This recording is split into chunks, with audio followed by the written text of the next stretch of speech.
So, Chupon Brands mga kakao lover, ito na po siya. Ayan, ganyan po ang itsura ng Chupon Brands. So, bakit po tayo mag-grafting?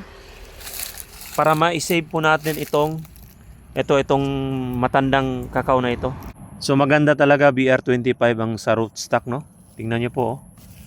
Kung hindi ako nagkakamali, parang BR25 nga ito. Oh. O baka naman hindi. BR nga, ayan, oh. So, maganda nga siya. Kahit nagka-BSD. So, nagka-BSD po yung UF18 dito. Kaya pinutol ko. Tapos nag-graph tayo ng panibago. Ito, napakaganda, oh. W10. Ayan, daming bunga, oh. Yan, mga kakao lover, di ba? Yan, daming bunga. Ito na po yung nasisad natin. So, may spray, may balot, no? Grabe mamunga. W10 po ito. Trinitario. Ayan. Kaya po tayo gagraph, no? Ganyan. So, ang purpose po ng grafting, ayan po, para panibagong kakao. Ayan, daming bunga.